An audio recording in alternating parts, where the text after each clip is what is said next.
नमस्कार मंडळी, स्वागत आहे तुमचं नंदिनी यूट्यूब चॅनल. आणि शंकरपाळ्याची रेसिपी बघूया. इथं तूप तापवून घेतलेलं आहे. पाक बनवण्यासाठी थोडंसं पाणी टाकलेलं आहे. 1 किलो शंकरपाळीसाठी पावशेर साखर टाकायची. इकडं दूध टाकून घेतलेलं आहे आपण. दुधात ती साखर विरघळू द्यायची. आता इथं मैदा घेतलेला आहे. आता तूप टाकून घेऊया. तुपाचा अंदाज जो आहे जास्त होऊ द्यायचा नाही, कमी पण पडू द्यायचा नाही. जास्त झालं तर शंकरपाळ्या आपल्या तेलात विरघळतात. म्हणजे असं लागेल एवढंच तूप टाकून घ्यायचं. हातावर पीठ छान मळून असं चोळून घ्यायचं. आता हातावर पीठ चोळून झालेलं आहे आपलं बघा मस्त.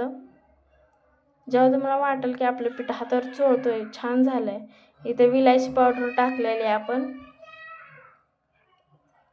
आता टाकूया आपण साखरेचा पाक. साखर आणि दुधाचा पाक आहे. आणि पाक जेवढा लागल तेवढाच तुम्ही टाकायचा. जास्त पीठ पातळ पण नाही झालं पाहिजे आपल्या शंकरपाळीचं, आणि जास्त घट्ट पण नाही झालं पाहिजे. पहिला टाकून घेतलंय ना पाक, त्यातच आपलं पीठ मळून घ्यायचं. हे बघा, पूर्ण पीठ असं आपलं थोडं ओलसर करायचं असं.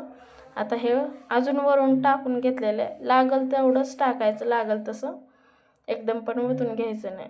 आता इकडं पीठ आपलं छान असं परत मळून घ्यायचं. हे बघा, तर आपलं पीठ आता मळून तयार आहे. 5 मिनिटासाठी झाकून ठेवूया. आता पीठ आपलं छान भिजलंय पण.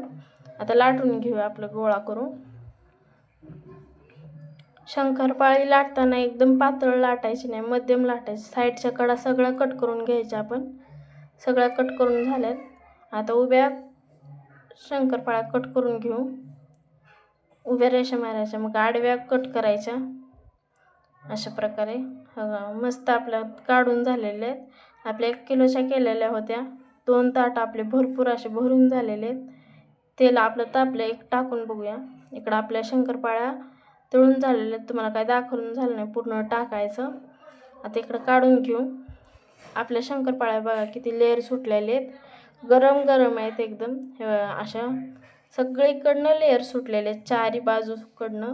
आणि मस्त असं सोनेरी कलर पण आला. जास्त पण गोल्डन होऊ द्यायचं नाही, जास्त पण लाल होऊ द्यायचं नाही. परत बाहेर काढल्यावर कलर बदल. हे बघा कशा लेअर सुटले. तयार आहे आपल्या शंकरपाळ्या खाण्या. लाईक करा, शेअर करा, सबस्क्राईब करा. भेटूया पुढच्या व्हिडिओमध्ये.